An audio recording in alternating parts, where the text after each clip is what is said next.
உலக வரைபடத்தில் இருந்து ஒரு தேசத்தை வெறும் 30 நிமிடங்களில் மறைத்துவிட முடியுமா? இது ஏதோ நாங்கள் கேள்விப்படுகின்றபடி ஹாலிவுட் பட கதை அல்ல. ஈரான் தனது நிலத்தடி குகைகளில் இருந்து விடுத்த எச்சரிக்கை. இன்று இது பல உலக நாடுகளினுடைய உளவுத்துறைகளை தூங்க விடாமல் செய்துள்ளது. அவர்கள் எங்கள் பட்டனை அழுத்தினால் அடுத்த 15 முதல் 30 நிமிடங்களில் இஸ்ரேல் என்ற ஒரு நாடு இருக்காது என்று சொல்லுகிறார்கள். ஈரானுடைய இந்த மிரட்டலுக்கு பின்னால் இருக்கும் அறிவியல் என்ன? இது வெறும் மிரட்டல் தானா அல்லது அதீதமான தொழில்நுட்பமா என்று நாம் விரிவாக பார்க்க போகும் இந்த தகவல்கள். சில வேளைகளில் இந்த தகவல்கள் உங்கள் உறக்கத்தை கூட கெடுத்து விடலாம். ஈரான் மற்றும் இஸ்ரேலுக்கு இடைப்பட்ட தூரம் சுமார் 1500 கிலோமீட்டர். ஒரு சாதாரண விமானம் இந்த தூரத்தை கடக்க 2 மணி நேரமாகும்.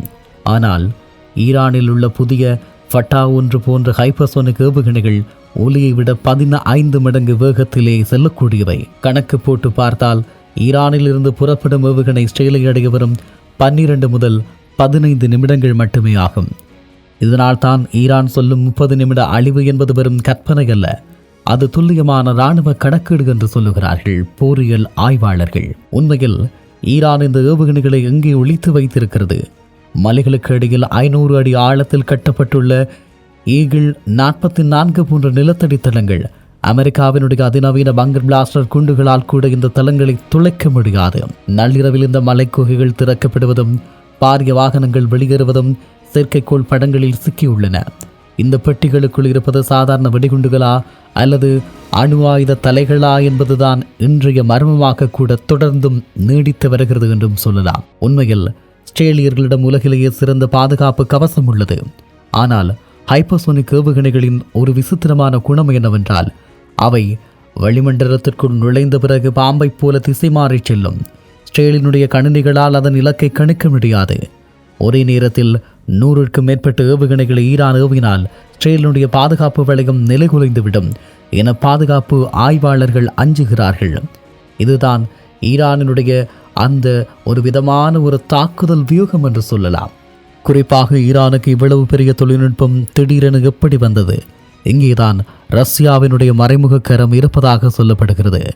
உக்ரைன் போரில் ஈரானிய ட்ரோன்கள் உதவியதற்கு பதிலாக ரஷ்யா ஏவுகணைகளை வழிகாட்டும் தொழில்நுட்பத்தை ஈரானுக்கு வழங்கியுள்ளதாக CIA சந்தேகிக்கிறது. இந்த கூட்டு முயற்சிதான் இன்று ஈரானை ஒரு அசுர பலம் கொண்ட நாடாக மாற்றி வைத்திருக்கிறது என்று சொல்லுகிறார்கள். உண்மையில் இந்த போர் தொடங்கினால் அது வெறும் ஈரான் மற்றும் இஸ்ரேலுடன் முடிந்து விடாது. இது உலக போரினுடைய தொடக்கமாக அமையும். ஈரான் சொல்லும் அந்த 30 நிமிட எச்சரிக்கை உலகத்தை ஒரு பேரழிவுக்கு இட்டுச் செல்லுமா அல்லது ராஜதந்திர பேச்சுவார்த்தைகள் இதனை தடுக்குமா? இப்படி நிறைய கேள்விகள் தான் மிச்சம் இருக்கிறது. குறிப்பாக ஈரானுடைய கர்மான் பகுதியில் இருந்து இஸ்ரேலினுடைய டெல் அவிவ் நகருக்கு இடையில் இருக்கும் தூரம் 1585 கிலோமீட்டர். ஏவுகணை கிளம்பும் போது அதன் வேகம் ஒலியை விட 5 மடங்கு இருக்கும். ஆனால் அது வளிமண்டலத்தை அடையும் போது அதன் வேகம் 15 மடங்காக உயரும். இப்போது ஒரு சிறிய கணக்கை பார்க்கலாம். அதே நேரம் ஒரு கேள்வி இருக்கிறது. ஏவுகணை தொழில்நுட்பத்திறனுடைய மர்மம் என்ன? இப்படி ஒரு கேள்வி பலராலும் பல சந்தர்ப்பங்களிலும் எழுப்பப்படுகிறது. ஏன் இந்த ஃபட்டா 1 ஏவுகணையை யாராலும் தடுக்க முடியாது? ஏனெனில் இதில் மாவல் நொசைல் தொழில்நுட்பம் உள்ளது. அதாவது ஒரு ஏவுகணை விண்ணில் சீறி பாயும் போது அதன் திசையை அதனால் மாற்றிக்கொண்டு இருக்க முடியும். இது ஒரு பறவையைப் போல வளைந்து நெளிந்து செல்லும் போது இஸ்ரேலினுடைய தற்காப்பு ஏவுகணைகள் காற்றில் திசை தெரியாமல் தடுமாறும். இப்படியான ஒரு நிலையில் இந்த ஈகிள் 44 என்பது வெறும் குகை அல்ல, இது ஒரு நிலத்தடி நகரம். இங்கே முழு போர் விமானத்தை தரையிறக்க முடியும். இங்கே இருக்கும் வீரர்களுக்கு 3 மாதங்களுக்கு தேவையான உணவு மற்றும் ஆக்சிஜன் வசதிகள் உள்ளன. ஒருவேளை மேலே அணுப்போர் நடந்தாலும் கூட இந்த குகைக்குள் இருப்பவர்களுக்கு எதுவுமே ஆகாது என்று சொல்லுகிறார்கள். உண்மையை சொல்ல போனால் கடந்த 1991 வளைகுடா போரில் ஈராக் ஏவிய சாதாரண ஸ்கட் ஏவுகணைகளையே அமெரிக்காவால் முழுமையாக தடுக்க முடியவில்லை. அப்படி இருக்கையில் அதைவிட 100 மடங்கு நவீனமான ஈரானினுடைய ஏவுகணைகளை இஸ்ரேல் எப்படி தடுக்கும்? இந்த சந்தேகம்தான் இன்று பென்டகன் அதிகாரிகளை பயமுறுத்தி கொண்டிருக்கிறது. இன்று காலை வெளியான செய்திகளின்படி ஜோர்டான் மற்றும் சவுதி அரேபியா தனது வான்பரப்பை மூடுவதாக அறிவித்துள்ளன. ஈரானின் ஏவுகணை தங்கள் நாட்டின் வழியாக பாய்வதை அவர்கள் விரும்பவில்லை. இது போருக்கான இறுதி எச்சரிக்கையாகவே பார்க்கப்படுகிறது என்றும் சொல்லலாம். இந்த ஏவுகணைகள் நிலத்திலிருந்து மட்டும் பாயப்போவதில்லை. ஈரானுடைய உளவுத்துறை இப்போது ஒரு புதிய ரகசியத்தை கசிய விட்டுள்ளது. சாதாரண சரக்கு கப்பல்கள் போல தோன்றும் வணிக கப்பல்களுக்குள் மறைந்து வைக்கப்பட்டிருக்கக்கூடிய ஏவுகணை ஏவுதளங்கள்.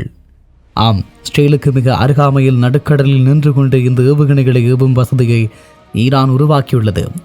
இது இஸ்ரேலினுடைய பாதுகாப்பு அமைப்புகளை பின்னால் இருந்து தாக்கும் ஒரு பேக் டோர் அட்டாக் என்று இதனை கண்டறிய இஸ்ரேல் கடற்படை திணறி வருவதாக சொல்கிறார்கள். குறிப்பாக சொல்லிக்கொள்ள வேண்டுமாக இருந்தால், ஏவுகணை ஏவப்படுவதற்கு 5 நிமிடங்களுக்கு முன்பே ஆயிரக்கணக்கான சகெட் ட்ரோன்களை ஈரான் ஏவும். இந்த ட்ரோன்கள் இஸ்ரேலினுடைய அயன் டோம் ஏவுகணைகளை வீணடிக்கச் செய்யும்.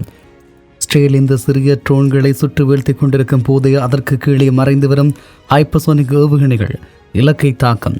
இது ஒரு சதுரங்க வேட்டை போல திட்டமிடப்பட்டுள்ளது. விலை மலிவான ட்ரோன்களை கொடுத்து விலை உயர்ந்த ஏவுகணை எதிர்ப்பு அமைப்புகளை ஈரான் செயலிழக்கச் செய்கிறது. உண்மையில் இன்னும் ஒரு அதிரடியான தகவல் இருக்கிறது. ஈரானின் இந்த ஏவுகணைகளில் EMP என்று சொல்லக்கூடிய எலக்ட்ரோ மேக்னெட்டிக் பிளஸ் தலைகள் பொருத்தப்பட்டிருக்கலாம் என சில இராணுவ ஆய்வாளர்கள் அஞ்சுகிறார்கள். இந்த ஏவுகணை தரையில் விழுந்து வெடிக்க வேண்டிய அவசியமில்லை. இஸ்ரேலினுடைய வான்பரப்பில் 10 கிலோமீட்டர் உயரத்தில் வெடித்தாலே போதும். அந்த நகரத்தில் இருக்கும் செல்போன்கள், கணினிகள், ட்ரேடர்கள் என அனைத்து மின்னணு சாதனங்களும் நொடியில் கருகிவிடும். ஒரு நாட்டை இருளில் மூழ்கடிக்க இது ஒன்றே போதும் என்று சொல்லுகிறார்கள். இப்படியான நிலையில் ஈரானின் ஏவுகணைகள் மீது ஒரு விசித்திரமான கருப்பு நிற பூச்சு பூசப்பட்டுள்ளது.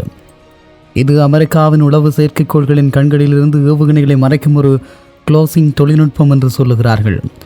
இதனால் ஏவுகணைகள் புறப்படும் வரை அமெரிக்காவால் அதை கண்டறிய முடியாது என்று சொல்லப்படுகிறது. இப்படி இந்த உலகம் இதுவரை காணாத அற்புதங்களை, போரியல் காட்சிகளை காணப்போகிறது. நாங்கள் கண்ட போர் எப்படி இருந்தது, இப்போது நாங்கள் காணுகின்ற போர் எப்படி இருக்கிறது, எப்படி மாறி இருக்கிறது, இப்படியான நிறைய கேள்விகளோடு நாங்கள் தொடரலாம். உண்மையில் இந்த உலகம் ஒரு அழிவினுடைய பாதையில் மிக காத்திரமாக, மிக அகூரமான முயற்சிகளை மேற்கொண்டு கொண்டிருக்கிறது. உலக நாடுகள் ஒவ்வொன்றும் தங்களை ஒவ்வொருவருக்கிடையில் ஒன்றை ஒன்று கொன்று விழுங்குகின்ற நிலைமைக்கு மாற்றியிருக்கிறார்கள் என்பதுதான் முக்கியம். இந்த நிலைமை தொடர வேண்டுமா அல்லது இது மாறப்பட வேண்டுமா என்பதை தீர்மானிக்க வேண்டியது யார் என்ற கேள்வியும் இருந்து கொண்டே இருக்கிறது. தொடர்ந்தும் அவதானியுங்கள். யுத்தத்தின் சத்தம் ஓயாதவரை இந்த உலகத்தில் அமைதி என்பது எப்படி இருக்கப் போகிறது என்ற கேள்வி இருந்து கொண்டே இருக்கும். உண்மையை சொல்ல போனால் இந்த உலகத்தினுடைய அமைதிக்கு இந்த உலக நாடுகள் ஒருபோதும் சாத்தியமில்லாத விடயங்களையே தந்து கொண்டிருக்கிறது. இது அமானுஷ்யங்களும் மர்மங்களும் நிறைந்த ஏவுகணைகளுடைய உலகமாக இது மாறுகிறது.